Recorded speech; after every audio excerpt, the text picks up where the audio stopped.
वंशु मान जा। Hello guys, कैसे हैं आप सब लोग। आज मैं शाम को 5 बजे व्लॉग शूट कर रही हूँ क्योंकि आज दिन में मैं शूट नहीं कर पाई थी। और ये है मेरा मेकअप ब्रश किट जो कि एक बार भी यूज नहीं हुआ है। आज मुझे ये मिला है, मैं रख के इसको भूल गई। तो कल मेरे पास एक दीदी का कमेंट आया था इनका नाम है सेना गुज्जर के नाम से आईडी है उनकी। उन्होंने मुझे रिक्वेस्ट की थी कि दीदी आप 2nd मंथ प्रेगनेंसी के ऊपर एक वीडियो बनाइए। और मैं काफी टाइम से सोच रही थी कि मैं प्रेगनेंसी सीरीज लेके आऊं। तो आज फाइनली मैं 1st मंथ से लेके 9 मंथ तक और आफ्टर डिलीवरी भी एक सीरीज स्टार्ट करने वाली हूँ प्रेगनेंसी को लेकर, जो बहुत ही जल्दी आप लोगों को देखने को मिलेगा। लेकिन मैं आज उनकी रिक्वेस्ट करने पे मैं 2nd मंथ प्रेगनेंसी की टिप्स, क्या खाना चाहिए, किस तरह से अपने आप को रखना चाहिए, किस तरह से अपने आप की केयर करनी चाहिए, तो वो सारी चीजें आप लोगों को बताने वाली हूँ। तो सबसे पहली जो शुरुआत होती है जब हमें पता लगता है कि हाँ हमने बेबी कंसीव कर लिया है, उसके बाद में पहला जो टाइम होता है वो होता है कि हम डॉक्टर के पास में जाएं, एक अच्छे से अच्छे गाइनोलॉजिस्ट को दिखाएं। और कई बार क्या होता है हम घर पे चेक करते हैं, हमें कंफर्म नहीं होता है। वंशु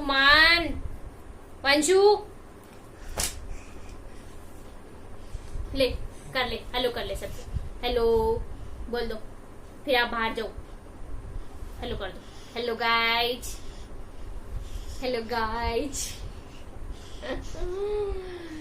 तो सबसे पहले आपको गाइनोलॉजिस्ट को दिखाना है। और जब हम घर पे चेक करते हैं तो कई बार हमें कंफ्यूज हो जाता है कि क्या पता पॉजिटिव है या नेगेटिव है। तो और इस कंडीशन में आपको डॉक्टर के पास जरूर जाना चाहिए। डॉक्टर सोनोग्राफी करता है, पेशाब की जांच करता है और आपको कंफर्मेशन देता है कि आपने बेबी कंसीव किया है या नहीं। क्योंकि कई बार किसी सिचुएशन में ऐसा नहीं भी हो पाता है, क्योंकि पॉजिटिव होके भी हमें नेगेटिव शो होता है कई बार हम घर पे चेक करते हैं। तो उसके बाद में हमें सारी जांचें करवानी चाहिए, जो भी ब्लड से रिलेटेड है, थायराइड है, हाँ सारी जांच करवानी चाहिए। क्योंकि अगर पहले से हम कोई मेडिसिन ले रहे हैं, बीपी, शुगर, थायराइड जो भी है उसकी, तो वो मेडिसिन आफ्टर प्रेगनेंसी, जब हम बेबी कंसीव करते हैं उसके बाद में वो सारी मेडिसिन चेंज हो जाती है। बता मैं रही हूँ, आप क्यों गुस्सा कर रहे हो भाई। तो सारी मेडिसिन चेंज होना बहुत जरूरी है। तो डॉक्टर को ये सारी टेस्ट करवाने के बाद में डॉक्टर को वो मेडिसिन आपको दिखानी है कि आप पहले से कौन सी मेडिसिन ले रहे थे। और वहां से आपकी जर्नी स्टार्ट होती है प्रेगनेंसी की। तो 2nd मंथ में आपके बेबी की जो लेंथ होती है वो 1 से 3 सेंटीमीटर के समथिंग होती है। आपका जब 2nd मंथ खत्म होने वाला होता है तब तक 1 से 4 सेंटीमीटर के समथिंग बेबी की लेंथ हो जाती है। और बच्चे के अंदर क्या डेवलपमेंट होता है, तो बच्चे के सारे जो ऑर्गन होते हैं वो बनना स्टार्ट हो जाते हैं और धीरे धीरे डेवलप होने की कंडीशन में होते हैं। जैसे उसके हाथ है, उसकी फिंगर है, उसके फेस की सारी जो मसल्स हैं, वो सारी चीजें बनना स्टार्ट हो जाती हैं 2nd मंथ में। और आपके अंदर क्या चेंजेस आते हैं, आपका मतलब कभी आपको गुस्सा आता है, कभी आप बहुत हैप्पी रहते हो, और खाने को लेकर किसी चीज में आपको स्मेल आती है, कोई चीज अच्छी लगती है, कोई चीज को लेकर वॉमिटिंग जैसा फील होता है। तो ये सारे चेंजेस आपके खुद की हेल्थ के अंदर आने वाले हैं।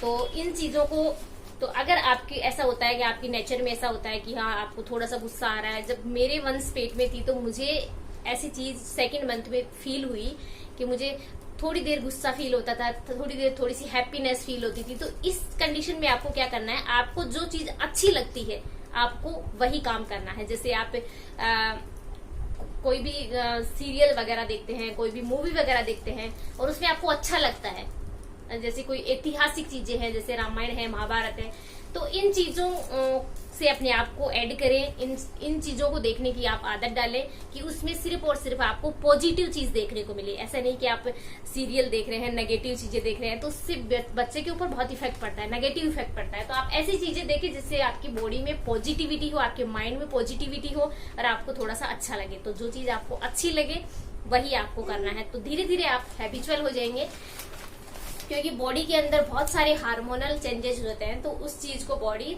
एकदम से एक्सेप्ट नहीं कर पाती है। और अगर आपको वॉमिटिंग जैसा फील होता है तो वो चीज आप ना खाएं कुछ दिन के लिए, क्योंकि ये 3 मंथ तक ही होता है। वॉमिटिंग जैसा फील होता है वो 3 मंथ तक होता है, तो कुछ दिन के लिए आप वो चीज ना खाएं जिसको लेकर आपको वॉमिटिंग जैसा फील होता है। उसके बाद आपको डाइट में क्या लेना है, सबसे पहले 3 मंथ तक आपको ऐसा कोई भी काम नहीं करना, जैसे वेट नहीं उठाना, आपको अचानक बैठना नहीं है, अचानक उठना नहीं है, सोते टाइम भी आपको ध्यान रखना है, क्योंकि 3 महीने तक बहुत ही सेंसिटिव टाइम होता है वो, कि आपकी मिसकैरेज होने के भी चांस होते हैं। तो आपको सीढ़ियों में चढ़ते उतरते हो तो ध्यान रखना है, बैठ के पोछा नहीं लगाना 3 महीने तक। और बहुत सी चीजों का आपको ध्यान रखना है, ऐसी चीजें कुछ खानी नहीं है जो गर्म तासीर हो जिसकी।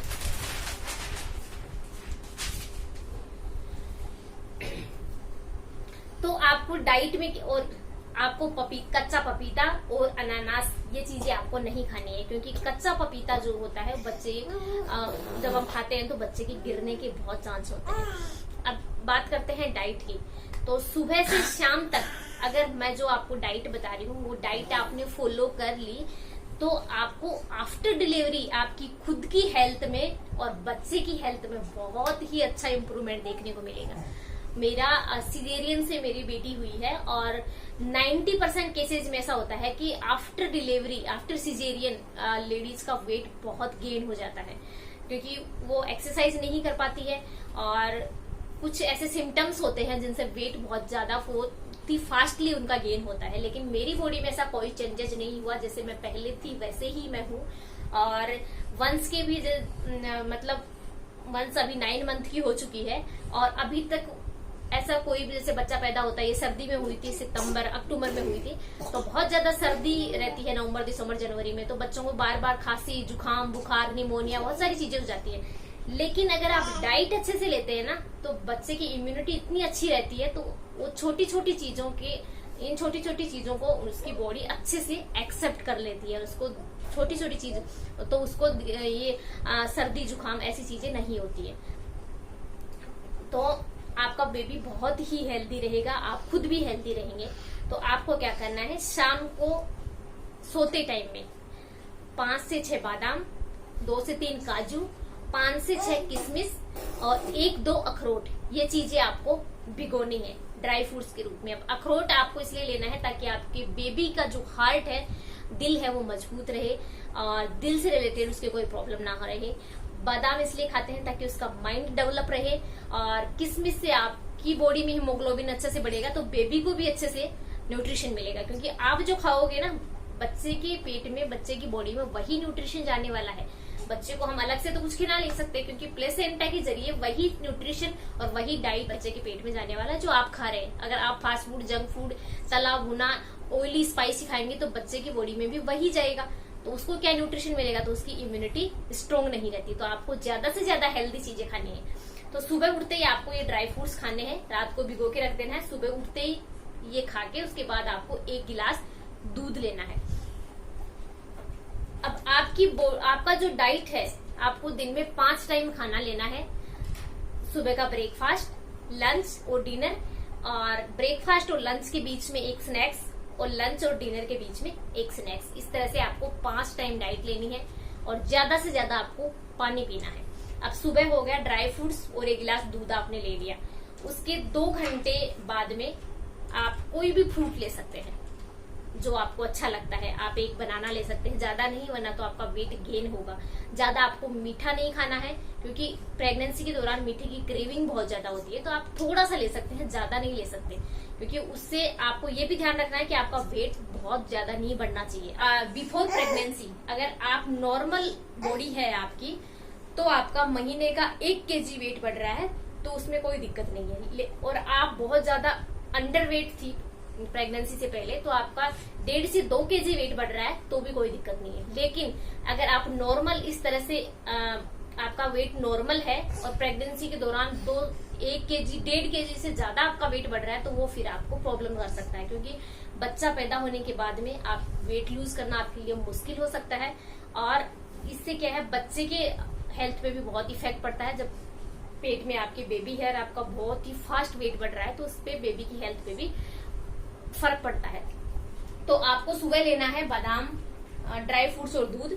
उसके बाद में आप आपको रात को क्या करना है, थोड़े से मूंग, थोड़ी सी मूंगफली के दाने और थोड़े से चने वो भिगो देने हैं और सुबह उठकर गुनगुना पानी करके, थोड़ा सा गर्म पानी करके उनको वॉश करना है उनमें, ताकि उनके अंदर कोई बैक्टीरिया ना हो। गर्म पानी में वॉश करके उसके बाद उनके अंदर थोड़ा सा खीरा काट के डाल लीजिए, थोड़ा सा टमाटर काट के डाल लीजिए, थोड़ा सा प्याज डाल लीजिए और काला नमक डाल के, नींबू डाल के आपको 1 कटोरी वो स्प्राउट्स खाने हैं। उससे क्या है कि आपकी बॉडी में हीमोग्लोबिन, ब्लड की मात्रा अच्छे से रहेगी, प्रोटीन अच्छे से मिलेगा, क्योंकि आपके शरीर में प्रेगनेंसी के दौरान प्रोटीन का होना बहुत जरूरी है। आप एक थाली खाने की ले रहे हैं, उसके अंदर तीसरा हिस्सा प्रोटीन का होना बहुत जरूरी है, फाइबर भी होना बहुत जरूरी है और कार्बोहाइड्रेट भी होना बहुत जरूरी है। तो प्रोटीन आप जब भी डाइट ले उसमें देखिए कि उसमें प्रोटीन आप ले रहे हैं या नहीं ले रहे हैं। तो सुबह आपने दूध ले लिया, उसमें प्रोटीन, कैल्शियम आपको मिल गया। उसके बाद में आपने 2 से 2.5 घंटे बाद आपने स्प्राउट्स वाला बाउल ले लिया, उसमें आपको प्रोटीन भी मिल गया, हीमोग्लोबिन भी मिल गया, अच्छे से फाइबर भी मिल गया, बहुत सारी चीजें मिल गई। उसके बाद आप लंच कर रहे हैं दोपहर में, तो उस दोपहर में आप 2 से 3 चपाती ले लीजिए और सैलेड ले लीजिए, खीरा वगैरह, टमाटर जो भी आप खाते हैं।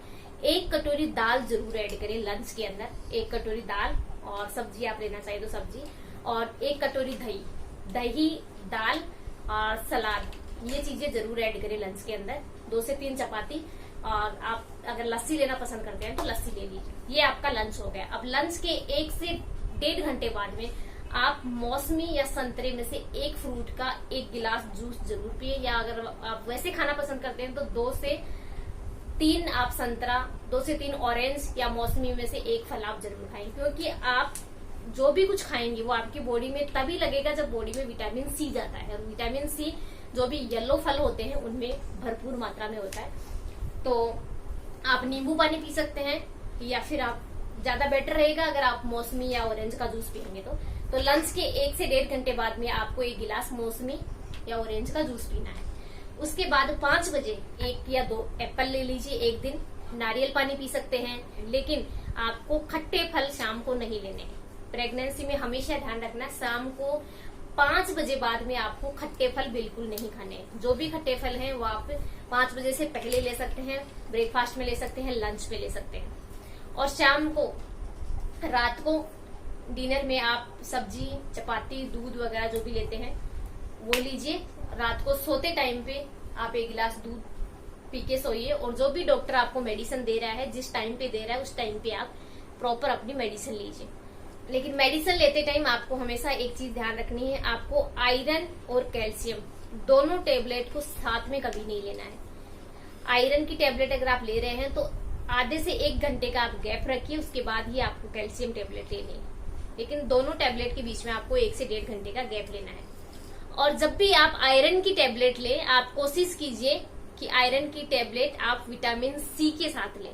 विटामिन सी मतलब आप या तो 1 गिलास नींबू पानी के साथ ले सकते हैं, या 1 गिलास आप मौसमी के जूस के साथ ले सकते हैं। अगर विटामिन सी मतलब खट्टे फल के साथ आप आयरन की टेबलेट लेंगे तो आपकी बॉडी में जो ब्लड की मात्रा है, हीमोग्लोबिन की मात्रा है, वो कभी कम नहीं होगी, क्योंकि उससे आप विटामिन सी के साथ आयरन का एब्जॉर्प्शन बॉडी में बहुत अच्छे से होता है।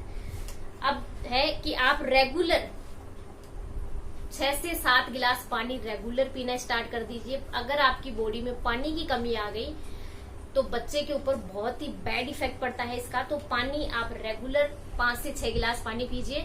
उसके साथ आप 1 नारियल पानी रेगुलर पी सकते हैं, डेली का 1 नारियल पानी पी सकते हैं, क्योंकि नारियल पानी एक ऐसा फ्रूट है जिसमें कोई केमिकल नहीं आता, तो वो आपकी हेल्थ के लिए बहुत अच्छा होता है। तो 1 नारियल पानी ले लीजिए। और आप मौसमी का जूस 1 गिलास पीते हैं, आप दोपहर में लस्सी ले रहे हैं 1 गिलास, तो इस तरह से लिक्विड की मात्रा, आप सैलेड खा रहे हैं तो वो पूर्ति हो जाएगी। 6 से 7 गिलास आप पानी पी रहे हैं और भी जूस के जरिए आप लिक्विड बॉडी में ले रहे हैं। अब रात को सोते टाइम आपको हमेशा लेफ्ट करवट लेके ही सोना है। लेफ्ट करवट लेके सोने से आपकी बॉडी में जो ब्लड का फ्लो है वो प्रॉपर रहेगा, बच्चे को प्रॉपर, बच्चे की जो धड़कन है वो प्रॉपर रहेगी और आपको भी अच्छे से नींद आएगी। तो आपको हमेशा लेफ्ट करवट लेके ही सोना है रात को। पैरों के नीचे आपको एक तकिया लगा के सोना है, जिससे आपकी बॉडी का ब्लड सर्कुलेशन प्रॉपर रहे। और एक पिल्लो आप साइड में लगा सकते हैं, दोनों साइड में एक पिल्लो लगा सकते हैं, ताकि आपको नींद अच्छे से आए, क्योंकि आपको 8 घंटे की नींद भी लेना बहुत जरूरी है। अब दिन में आपको रेस्ट भी करना है, ऐसे नहीं कि हम काम का थोड़ा सा लालच कर लेते हैं कि यार मैं ये काम भी कर लूं, ये काम भी कर लूं, तो उसमें आपको हर 1 घंटे पे आपको 15-20 मिनट का रेस्ट लेते रहना, अपने आप को थकाना नहीं है। और 3 महीने तक तो बिल्कुल नहीं, क्योंकि ये आपका सेंसिटिव टाइम चलता है, क्योंकि इसमें आपके मिसकैरेज के चांस बहुत ज्यादा होते हैं। तो ये थी आपकी डाइट। तो गाइज आप 9 महीने तक अपनी केयर अच्छे से करेंगे, अच्छी डाइट लेंगे, हेल्दी चीजें खाएंगे, तो ऐसा हेल्दी सा गोलू मोलू आपको होगा, जो आपको बहुत बदमाशी करके परेशान करेगा, और फिर जब चोट लगेगी तो लोई लोई भी करेगा भाई। चलो बाबू की चोट लग गई भाई, मेरे वंश की तो चोट ही लग जाती है।